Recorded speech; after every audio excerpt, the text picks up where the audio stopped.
Tu vas choisir quoi?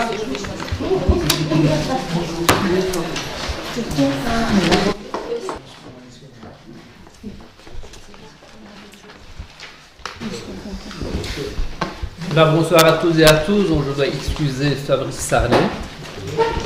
Y a-t-il des remarques sur le PV de la réunion précédente? Non. Alors, je vais passer la parole à Francis qui va nous passer donc, les points de fabrique d'église, donc sur les points 1 à 6. Le premier concerne les comptes 2017 de la fabrique d'église de Borlon qui se clôture sur des recettes pour 3 891 €, des dépenses pour 1 846,35 €, ce qui fait un boni de 2 044,65 €. Compte 2017 de la fabrique de Palange.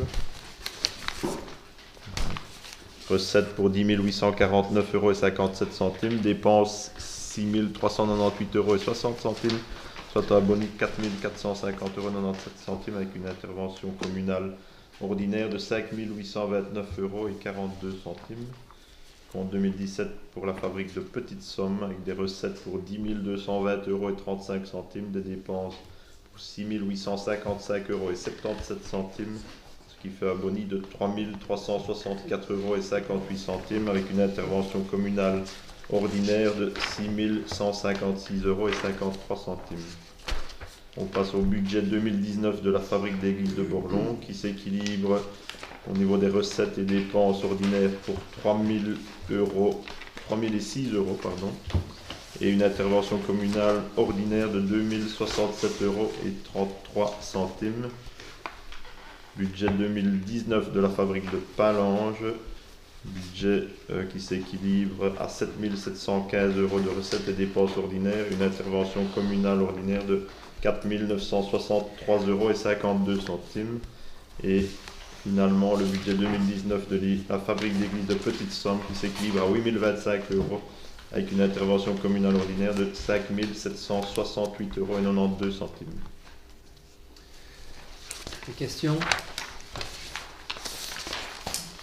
Donc le point 7, donc, on doit donc remplacer donc, Jean-Marc Jallet qui était suppléant au niveau de la commission locale de développement rural. Ce sera Rod Kersten. Le point 8, le rapport d'activité 2017 de l'agence de développement local. Véronique. Voilà, donc ici on vous demande d'approuver le rapport d'activité de l'ADL pour l'année 2017. Vous avez pu donc prendre connaissance, je suppose, du rapport d'activité, soit en le lisant complètement, soit en voyant qu'il y a une petite synthèse qui a été faite et qui est déclinée en 5 secteurs d'activité économique, donc le commerce, la communication, les produits locaux équitables, la création d'activités et le tourisme durable. Alors, s'il y a des questions... Est-ce qu'il y aurait moyen de l'avoir par mail, éventuellement? Enfin, déjà au préalable, c'est toujours plus facile. On reçoit régulièrement des mails pour les terroirs, pour souscrire, etc. Et ils en sont où? Donc en fait, c'est constitué en coopérative, mais là ils sont en train de faire un crowdfunding pour acheter une camionnette.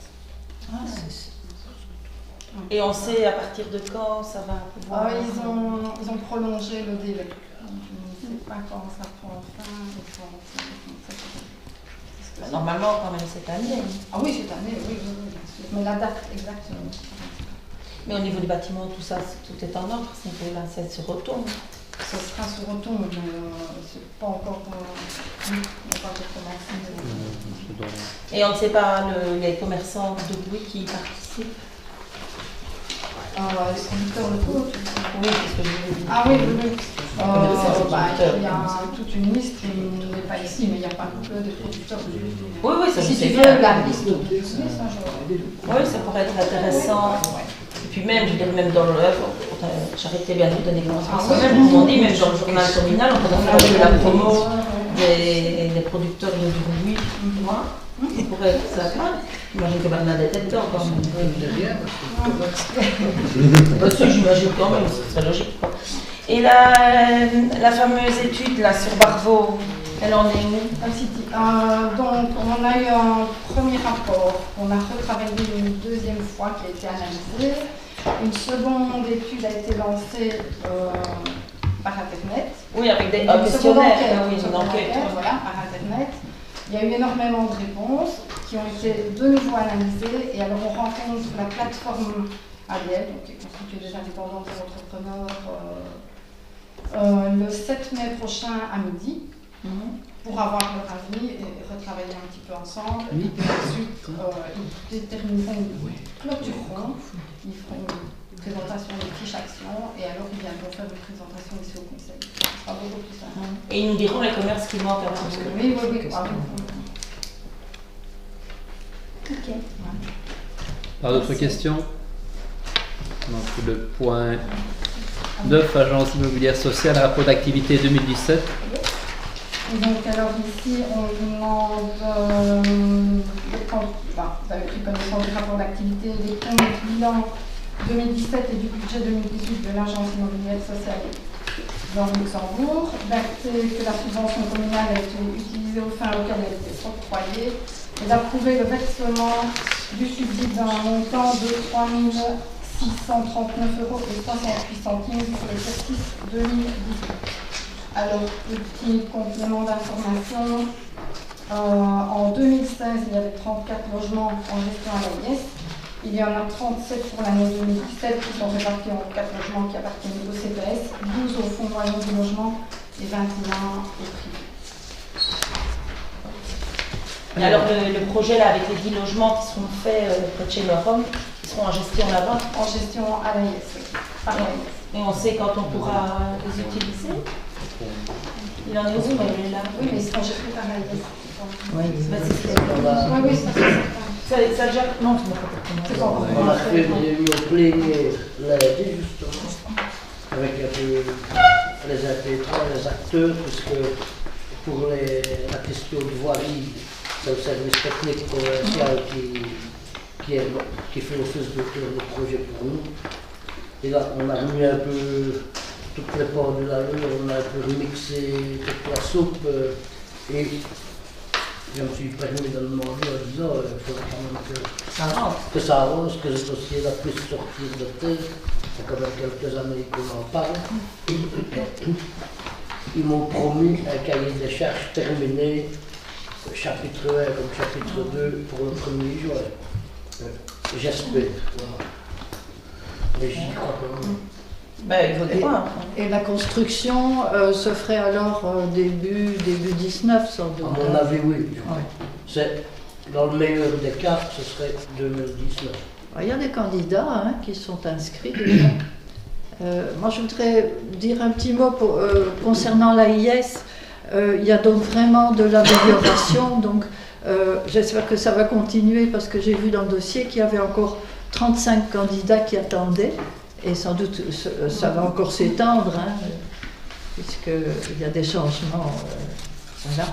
Donc, s'il y avait moyen de les aider, finalement, de les aider à trouver des logements, ce serait vraiment bien. Ben, je crois que c'est comme chaque année. À chaque fois qu'on sort le rapport, on dit qu'il faut refaire un article dans le journal communal pour inviter les propriétaires privés.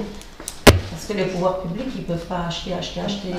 Ah ben non. Si on a le projet de 10, c'est pas mal, mais il faut vraiment pousser les propriétaires privés parce qu'il reste encore des logements Oui, c'est ce que je voulais dire. L'AIS fait un très beau travail. Il faut savoir qu'ils ont 370 logements en gestion. Tout à fait. Au total, ils sont en place depuis 2005. Et voilà. Les candidats, ils en manquent. Ah, d'accord.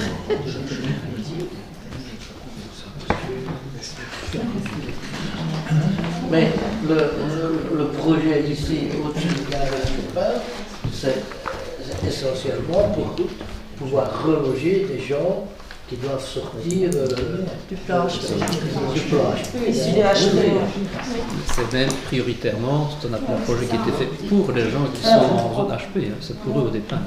Donc on espère avoir le périmètre mois d'octobre, puis alors c'est le fonds wallon du logement qui gère le dossier, qui doit mettre dans la publication, et puis, et voilà, si tout va bien, commencer les travaux 2019. Il y a encore quelques étapes à franchir.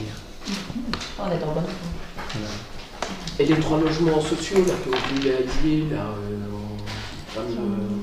on les laisse comme ça, là. La rénovation du bâtiment. Quoi dit? La rénovation du bâtiment, tu veux dire? Oui, C'est on aussi va géré par bien le fonds bouger. du logement. Alors c'est une boucherie là, gérée par la l'AIS. Oui, Sur le Oui, coin, là. l'ancien magasin là. Ils sont venus ramasser les déchets, ouais. et puis mettre une bâche sur le toit, terminer Ouais, bonsoir. ça prend peu de temps quand même. J'imagine oui, qu'avec les assurances, Comment c'était un plan du logement, mais puis, Puis à nouveau, ils doivent mettre en adjudication, désigner une entreprise, voilà, ça prend du temps. Ouais, ça prend du temps, c'est vrai. Et le projet de Baumann, donc ils pensent bien aussi déposer le permis bientôt, mais ce ne sera pas mis en œuvre non plus avant plutôt la deuxième moitié de 2019. Donc c'est aussi 4 ou 5 logements. oui, ils avaient rajouté. Donc en principe, c'est une quinzaine de logements supplémentaires en 2019. Par d'autres questions? Non, merci. Donc le point 10, ASBL, Centre culturel de Durbuy, bilan et résultats 2017, budget 2018. Alors, vous avez pu prendre connaissance du dossier. Donc, pour 2017, on a un bénéfice à l'exercice qui s'élève à 15 700 € environ. Donc, ça, c'est un bon résultat. Par rapport au budget, le budget il est un petit peu plus pessimiste, avec un mali assez conséquent. Donc, ça s'explique par plusieurs raisons. Donc, il y a le temps de travail d'une travailleuse qui a été augmenté momentanément pour pouvoir rentrer le dossier contre programme au mois de juin. Donc, on avait vraiment besoin de plus de force vive. Il y a eu également des engagements pour des spectacles qui étaient plus coûteux ici en début d'année, au niveau matériel notamment, et il y a eu une revalorisation du personnel qui est passé de 94% à 100% de son salaire. Voilà. Ce qu'il faut savoir, au-delà du Mali qui est annoncé, il y a des réserves et on sait que pour les années à venir, il y aura des augmentations de subsides, à condition que le contrat programme soit accepté au niveau de la Fédération Wallonie-Bruxelles. Et donc, il va y avoir une augmentation du subside de la Fédération Wallonie-Bruxelles et l'augmentation du subside communal suivra la courbe de la Fédération Wallonie-Bruxelles. Voilà, avez-vous des questions? Non, souligner le travail qu'ils sont en train de faire pour l'instant, parce que c'est vraiment un travail de fond. C'est ardu, je trouve qu'ils sont quand même très exigeants, alors qu'ils vont dans le service à côté, ils ont peut-être des trucs déjà dans le PCDR, il faut tout reprendre, il faut tout refaire. Les services sont quand même fort séparés. Hein. Ici c'est la culture, le côté c'est le développement, et il faut leur remplir à chacun plein de dossiers, c'est un peu... C'est lourd administrativement. La bibliothèque avait déjà rempli plein de trucs aussi. Et c'est vrai que c'est très lourd pour l'instant. Ouais. Mais ils font vraiment du bon boulot. Moi, je participe au conseil d'orientation et vraiment, on voit qu'il y a du travail. Voilà. S'il n'y a pas d'autres questions, le point 11, Office Animation Loisirs, rapport d'activité 2017 et budget 2018. Ici, voilà, on passe le point que vous puissiez prendre connaissance du rapport d'activité, du bilan et du compte de résultats de 2007, ainsi que du budget de 2018. D'acter que la subvention communale a été utilisée aux fins auxquelles elle était octroyée et de passer au versement du subside, d'approuver le versement du subside de 7 000 € pour l'année 2018. Question. Merci. Le point 12, ASBL Office Communal du Tourisme de Durbuy, rapport d'activité 2017, bilan et résultats 2017 et budget 2018, Francis. Oui, le rapport d'activité, vous l'avez lu, donc si vous avez des questions, n'hésitez pas. Au niveau des comptes, le bilan de l'ASBL se clôture sur un total bilantaire de 59 991 € avec des fonds propres pour 37 839 €. Et le résultat de l'année 2017 est une perte de 24 056 €. C'est relativement identique à ce que le budget annonçait.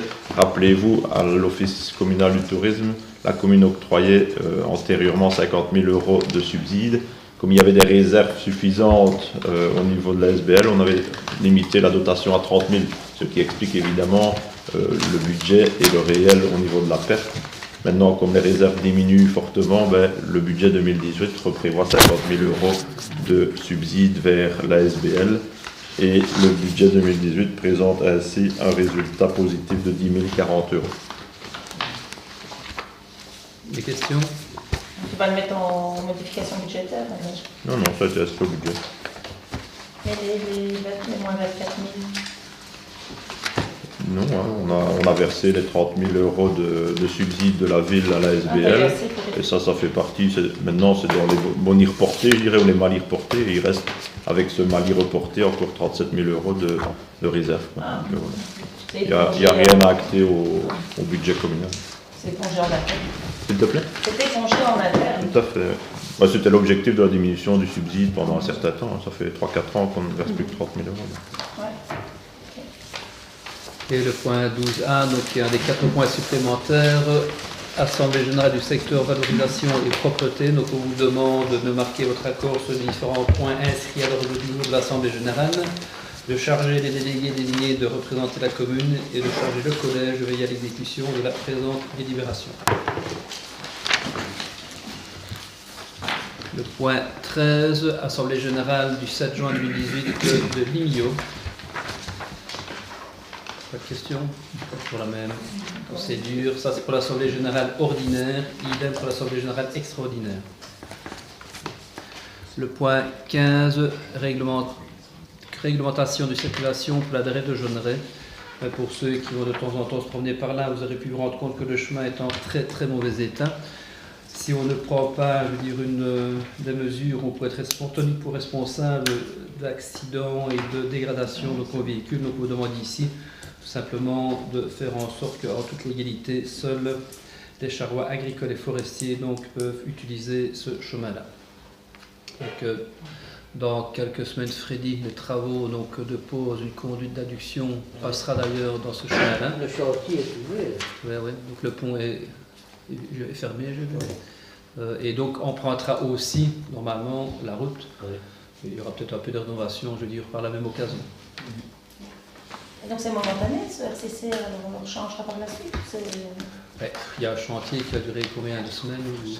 C'est un très gros chantier. Oui, c'est un chantier qui va durer pratiquement 2 ans, mais ça ne veut pas dire que ce sera pendant 2 ans à cet endroit-là. Hein, et ils démarrent de Gévray et ils vont vers Corogne, vers la Rèze. Et puis là, oui, et puis là, Moi, j'avais demandé qu'on change le règlement communal rue à la gare quand on tourne à droite directement au vieux chemin de Véris, là, pour que le GPS n'envoie plus personne par là. Mais oui, parce que les habitants, ils se plaignent. Hein. Ouais. Il y a plein de circulations. Ben, je pense que vous avez reçu le mail de l'habitant, je ne sais plus son nom, mais peu importe. Donc on ne change pas Et ça, alors, le GPS, oui, alors il c'est pas demandait si corrigé. on ne pouvait pas essayer d'envisager des mesures de limitation de circulation, etc. Dans la circulation locale, je crois. Oui, aussi. Oui, bien sûr. Ou même interdit sauf riverains. Oui, un truc comme ça, quoi, déjà. Les fournisseurs. Mais si on change le règlement et qu'on le signale au GPS, ça va, ils iront faire le droit tour, qui est beaucoup mieux. Même si on ne le signale pas au GPS, s'il y a une plaque d'interdiction, on ne doit pas suivre aveuglément le GPS. On pourrait mettre circulation locale, tout simplement. Mais si tu fais un RCCR, j'imagine que la police correspond automatiquement avec les sociétés. C'est vrai que si on prend un truc officiel, ce sera transmis. C'est vrai que pour les riverains, c'est pas. Ok, on note. Voilà, donc le point 15A, donc programme communal de développement rural. Donc ce sont 3 bonnes nouvelles qui vont se succéder puisque nous avons reçu donc du cabinet signé la convention faisabilité. Donc le premier porte sur l'aménagement de l'enclos paroissial donc à Ouéris.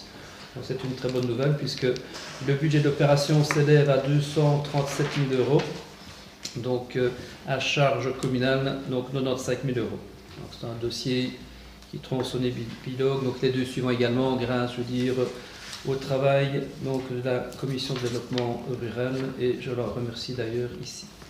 Le deuxième point, donc toujours en développement rural, donc nous avons reçu également la convention de faisabilité signée pour sécurisation, donc l'intitulé sécurisation et aménagement donc du centre de Barbeau. Donc il s'agit ici de tout le parc qui part de la maison communale jusque le parking donc, qui accueille aussi le marché.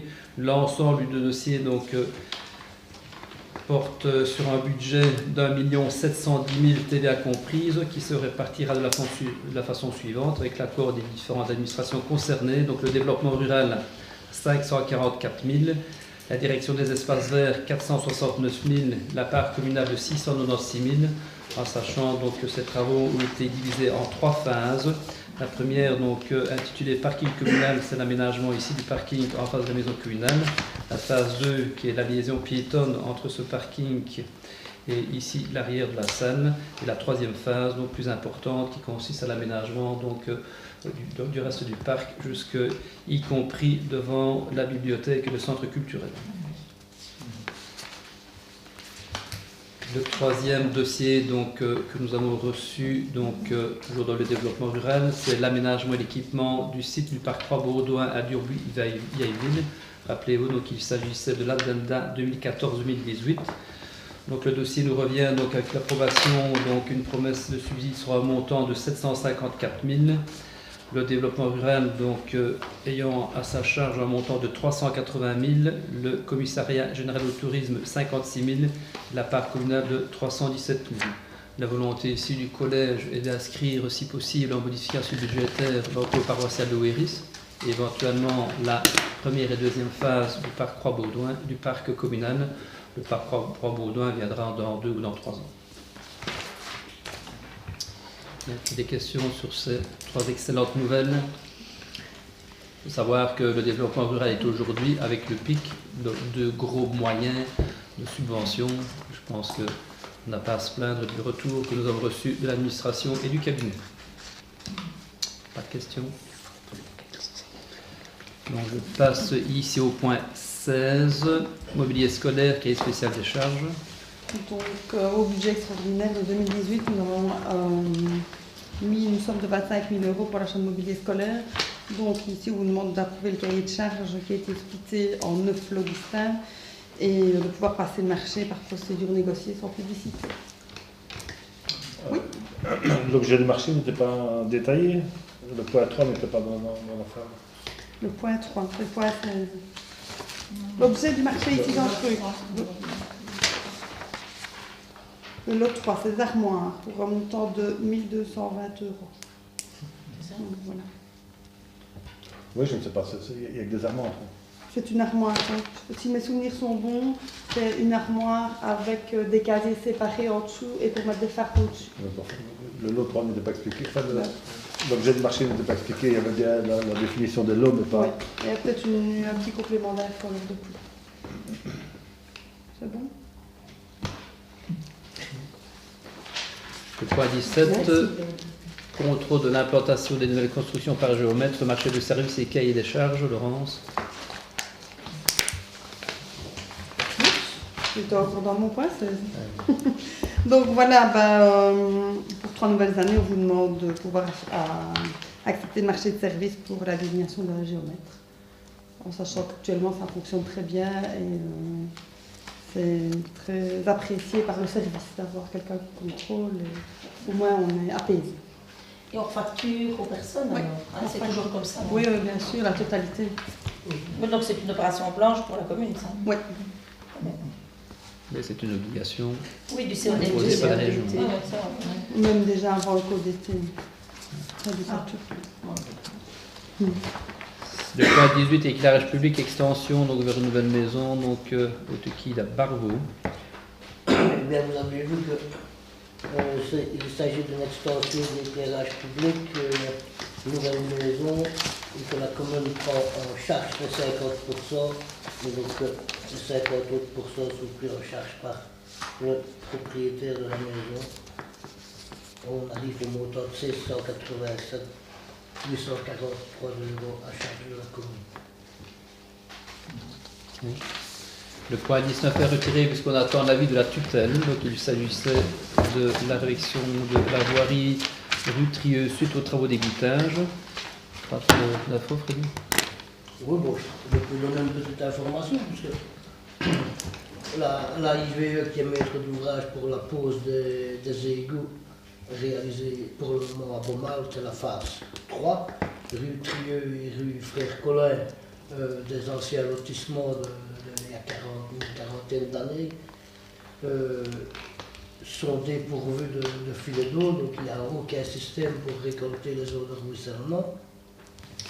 Ici, la IVE posera les égouts au centre de la voirie et on est certain qu'ils vont remettre une couche de tarmac sur toute la voirie, donc on va avoir une nouvelle route.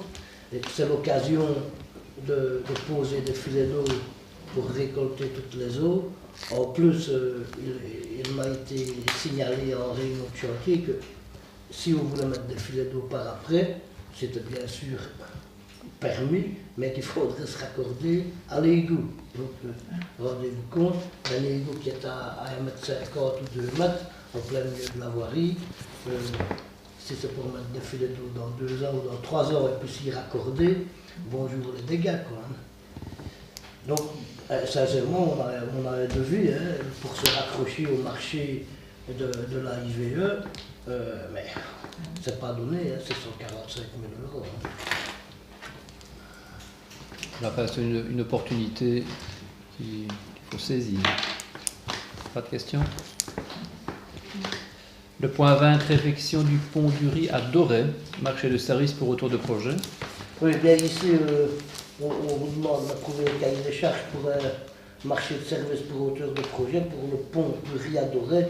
Donc, c'est là plus loin que l'ancien atelier protégé. C'est dans une promenade qui va vers Rotem. Et c'est un beau petit ouvrage d'art. Vous avez vu dans le dossier que le service technique provincial a déjà eu une mission d'expertise, mais nous ne nous sentons pas capables de le réaliser avec les ouvriers communaux. On espère pouvoir revenir à une situation, je dirais, presque identique, parce que c'était réellement beau. Donc ici, on vous demande de parler à l'auteur de projet. Okay. C'est quand même le patrimoine. Et on a des subsides? Le petit patrimoine? Non, ça ne marchera pas.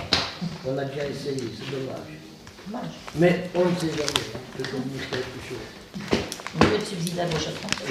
On peut espérer. Pas d'autres questions? Je passe au point 21, achat d'une finisseuse d'occasion, cahier spécial des charges. Oui, bien voilà, après avoir retiré peut-être le dernier conseil, qu'on n'était pas après, on a mis une somme au budget extraordinaire de 60 000 €, si je tiens bien, oui c'est ça. Et on propose ici un cahier des charges pour l'acquisition d'une nouvelle machine à tarmac. Nous en avons une qui... Moi, je me souviens bien quand on l'a acheté, j'étais un jeune conseiller communal. Donc ça date. Il a neigé, on n'a pas installé, ça reste.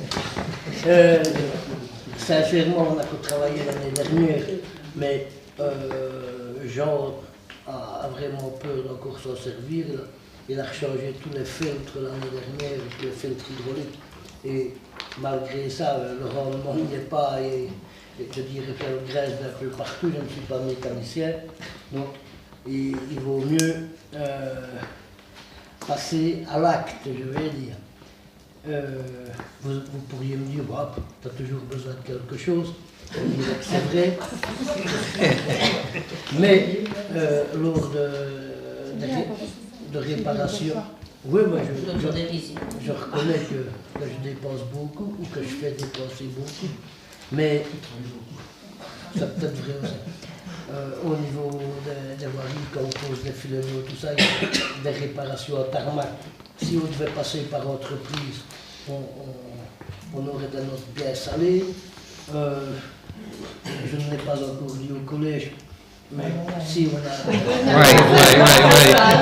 arrive à acquérir cette machine, par exemple la piste cyclable de la route de Derboué, je crois qu'on pourrait peut-être y arriver, quoi. Ah, ça c'est une bonne nouvelle. Parce que ici, ce coulement, c'est une machine qui peut aller de 60 cm jusqu'à 3,10 m. Donc comme elle est d'occasion, tu l'as déjà trouvée? Je ne vous répondrai pas aujourd'hui. Et l'ancienne, on va pouvoir en retirer quelque chose, tu crois? Pas de masse.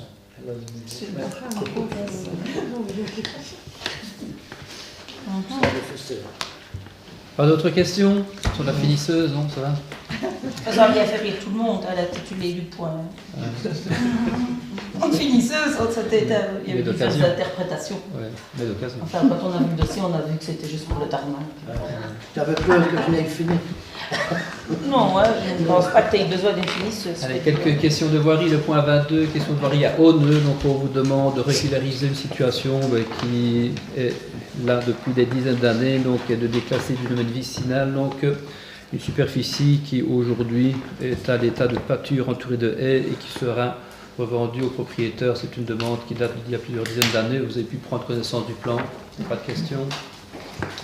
En question de voirie aussi à Ouéris, donc là c'est pareil, vous savez qu'au cours du temps les voiries ont changé d'itinéraire et ici on demande tout simplement de faire en sorte que la réalité, je veux dire, reprenne ses droits et on va donc déclasser donc du caractère public une certaine superficie, une partie sera versée dans le domaine privé communal et une autre partie sera vendue à un voisin. Question de voirie à Ouéris, là c'est sur le Brou, c'est pareil, donc on vous demande également donc, de retirer donc, le caractère donc, vicinal un tronçon de chemin qui sera également donc, cédé à 2 riverains. Mais ces chemins-là, parce que on a vu dans certains dossiers, des fois on le déplace pour le prix, ils ne servent plus à rien, mais il n'y a pas moyen de recréer des promenades ou quoi, tu vois, les déplaçants. En fait, dans la réalité, si vous allez sur place, le chemin dont je parle n'existe plus, on ne le voit même plus. Oui, ça va, on a bien vu, ils ont carrément mis le pâture. Par usage, je veux dire, un nouveau chemin s'est créé, c'est probablement adapté aussi aux charrois d'aujourd'hui. Avant, il s'agissait de chemins ou de sentiers utilisés avec les charrois de l'époque, qui n'étaient guère ceux d'aujourd'hui ni d'il y a 30 ans. Donc en fait... Oui, il y en a d'autres qui se sont créés. Voilà, c'est ça. Ouais.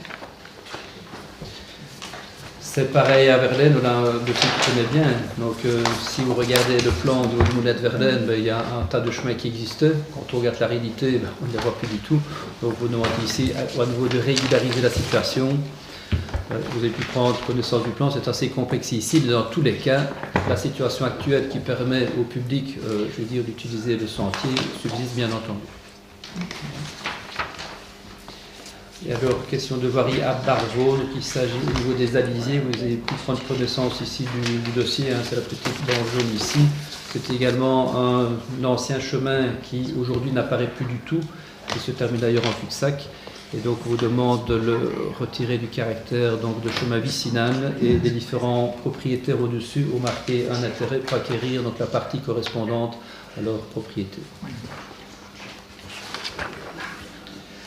Le point 22, donc plan habitat permanent, donc on vous demande donc 27 pardon, d'approuver donc le rapport d'activité donc 2017 ainsi que l'état des lieux et le programme de travail 2018. Je pense donc qu'il y a un chiffre, deux chiffres qu'on peut retenir, donc il y a 659 donc habitants permanents, c'est 40 en moins que 2016. S'il y a des questions. Le point 28, prescription acquisitive à Petit-An. Donc, si vous voyez donc, le home de la Rose Blanche, en face il y a une espèce de gros manoir, là au triangle de la route principale, de la route Cucoda Septon. Mais là aussi, si vous regardez, vous ne verrez pas de chemin, mais au milieu de la propriété devant la maison, il y a un chemin qui apparaît à la place des chemins.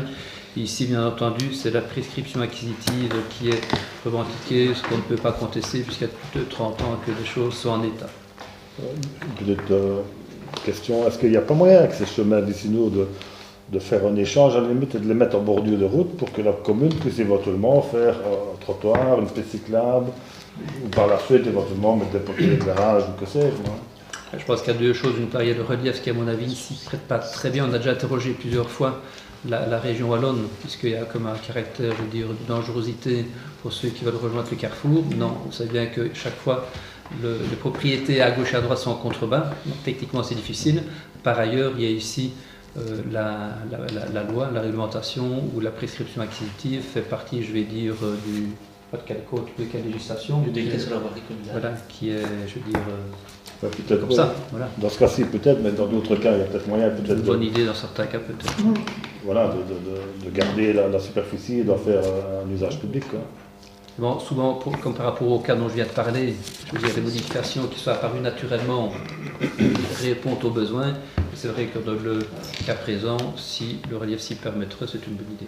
Le permettre, c'est une bonne idée. Mais tu es d'accord avec moi que c'est pas facile. Oui, mais voilà, il faut étudier le dossier et essayer de trouver une solution. Quoi. On a écrit plusieurs fois à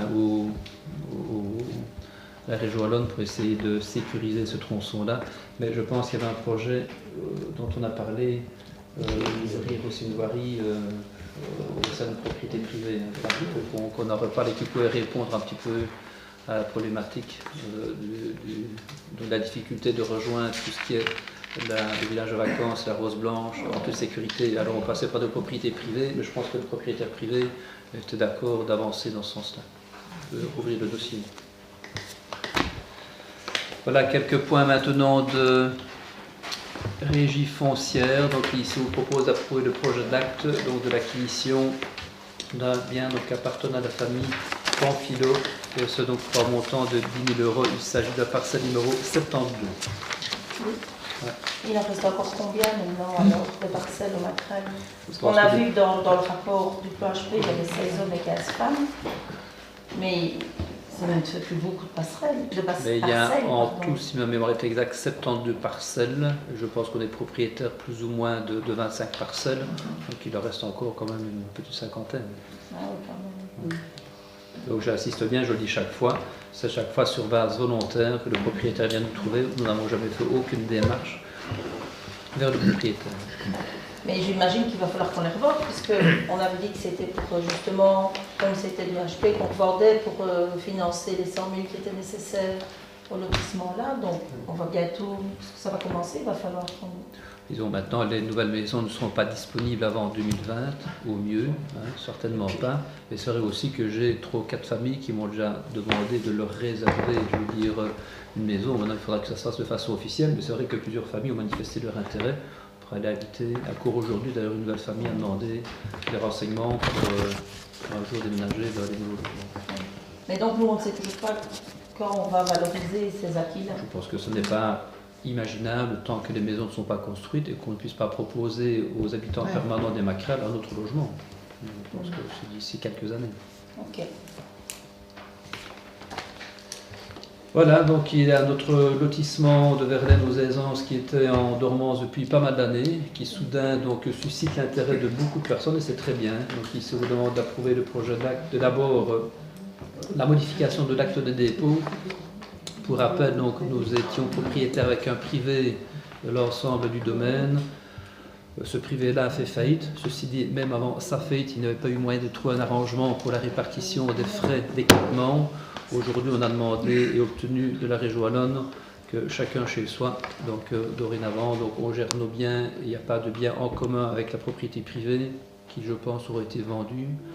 Mais enfin voilà, pouvoir avancer sur l'ensemble de nos lots sans devoir négocier avec un privé qui, je le rappelle, à l'époque n'a pas voulu prendre en charge une partie des frais d'équipement. Il faudrait quand même dire qu'on fasse la voirie devant. Donc en fait, la voirie ici, je ne sais pas si tu as vu, a été rénovée de façon, je veux dire, comme relativement correcte. Mais on ne voulait pas, et le cahier des charges est établi, donc pose de bordure, de filets d'eau et asphaltage, tant que les gros travaux d'aménagement d'un maximum de l'eau n'ont pas été faits, puisqu'on risque d'abîmer pas mal la voirie. Lors des travaux. Donc on fera la voirie définitive quand un maximum de biens aura été construits. Et petite question qui a à voir et pas à voir, le grand feu ne pourra plus se faire là, quand les lotissements seront, enfin quand les lots seront occupés. Et on ne peut pas essayer de trouver une solution pour les jeunes ou on n'a pas envisagé quelque chose On trouvera sans aucun doute une solution. Parce qu'il faut trouver un endroit. Oui, trouver une prairie, c'est pas un problème à la campagne. Il y a différents paris. C'est un peu le cheveu de Verlaine. Enfin, si Jean-Luc peut regarder s'il y a un endroit ou quoi, pour essayer de prêter. De l'autre côté de la route, mais déjà. Oui, mais là, tu as moins de place. Parce que c'est tout de suite les voies, quoi. On bloquera la route. On s'en fait déjà. Ah. Ça va? Eh bien, donc, on vous propose d'approuver le projet d'acte de la vente de l'eau 4A, donc à la famille Ouimet Bernard, pour un montant de 37 500 €. demande aussi d'approuver le projet d'acte pour la vente de 7.1 à la famille Sounier-Roussel pour un montant de 36 000 €. Et finalement, je dis voilà, beaucoup d'intérêt entre le temps, la vente du lot 1, donc à Madame Douard pour un montant de 36 500 €. Pas de questions? Ça fera du bien aux finances de la régie foncière. Alors que, ceci dit, le lotissement a aussi coûté une belle somme. Hein. Ce n'est même pas suffisant pour payer les frais d'équipement. Enfin, ça nous permet à des familles de chez nous de s'installer chez nous, et c'est très bien. Toujours pour la régie foncière, lotissement donc, de la Marlène à Ouiris, je vous demande d'approuver l'acte de dépôt. Alors, donc, il s'agit d'un lotissement de 13 lots. Vous pouvez aller voir, donc c'est équipé, c'est bien situé. C'est certainement un lotissement qui rencontrera rapidement beaucoup de succès. Pas de questions? Et bien voilà, il en rencontre déjà en tout cas au moins un, puisqu'on vous propose la vente du lot 9. Et je vous demande d'approuver donc le projet d'acte pour un montant de 49 000 €. Évidemment, il s'agit d'un bel emplacement, de beaux emplacements, et donc sur les époux Ronald Makiadjoujou et Linda Assonvois, si je le lis bien. Voilà. Des gens jeunes familles qui s'installent chez nous, c'est très bien. Eh ben, ça coûte plus cher de vivre à Ouiris qu'à Madeleine. Que veux-tu, hein? On est plus accessible chez nous à Béné. Parce que le terrain est plus petit et ça coûte plus cher. Enfin, c'est un des plus beaux villages de Wallonie. Mais nous, on est un des plus simples. On n'a pas de magasin, on n'a rien. On a des achats.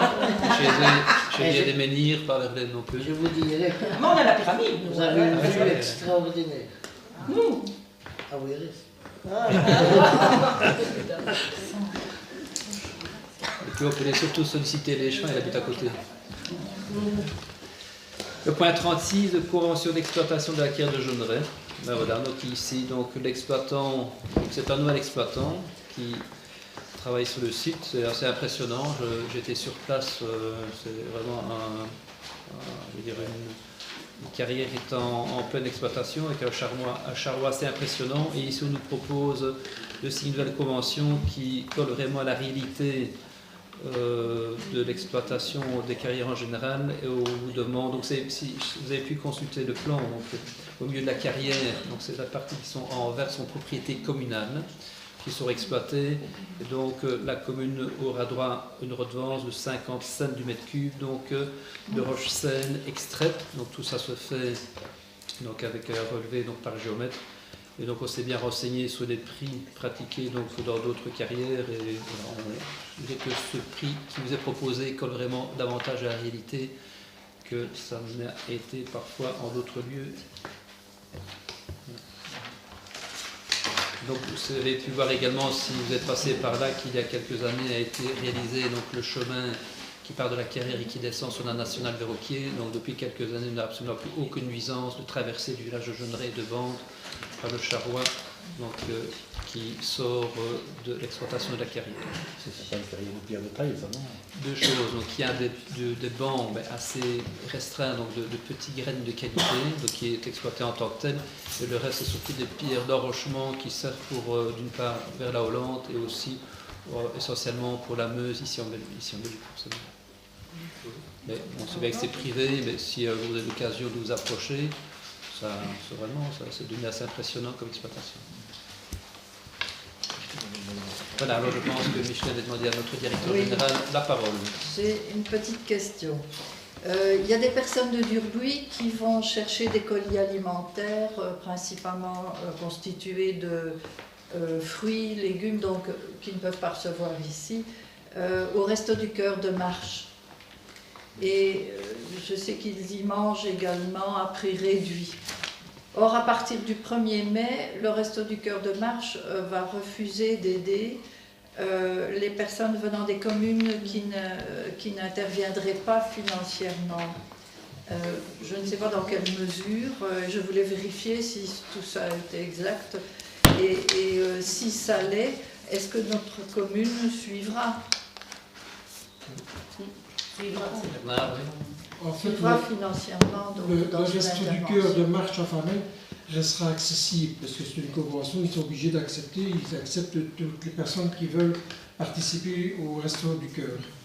Parallèlement, le Resto du Cœur de Marche délivre des colis qu'ils achètent et qui font donation aux bénéficiaires qui bénéficient d'une attestation du Centre public d'aide sociale. Durbuy faisait des attestations pour le Resto du Cœur de Marche pour aller chercher des colis. Comme ils peuvent en avoir ici à la Saint-Vincent-de-Paul, des colis européens, et au CPS aussi. Mais ils peuvent néanmoins aller à Marche aussi chercher des colis sur base d'une attestation qui justifie leur état de besoin. Précédemment, on avait déjà eu cette demande-là, on l'avait refusée. Pour quelle raison? Parce que nous avions sur le territoire un resto solidaire. Donc ça faisait double emploi, on n'était pas entré dans cette démarche-là. Aujourd'hui, notre resto solidaire n'existe plus en tant que tel, aussi on peut encore aller faire des repas, mais il ne distribue plus des colis. La demande nous est venue et nous avons décidé de participer à la démarche, mais préalablement nous avons décidé de se consulter avec les autres CPS de l'arrondissement pour avoir une position commune. Donc on va faire dans 2 temps, on va consulter la position des autres structures des CPS de l'arrondissement, mais la démarche est probablement d'accepter le paiement de cette cotisation-là. Maintenant, le conseil d'administration du Resto du Cœur de Marche à Famenne a décidé de couper l'accès. Oui. Je ne sais pas maintenant si on paye, s'ils vont décider de revenir, de faire marche arrière. Ah oui. Parce que la somme, la cotisation est plutôt symbolique par rapport au coût. Parce que le colis qui était distribué à Marche était quand même conséquent, ça représentait entre 25 et 30 euros. Donc ça valait la peine pour ceux qui ont fait particulièrement de pouvoir en bénéficier de manière agréable. Oui. Mais le dossier est ouvert et on y réfléchit de manière agréable maintenant. Il y a différents intervenants qui devront répondre à la question est-ce qu'on ouvre la porte de nouveau ou non. Ça va, je saurais quoi répondre. Ben voilà. Merci. Pas d'autres questions, sinon nous allons passer au huis clos. Merci à l'Assemblée.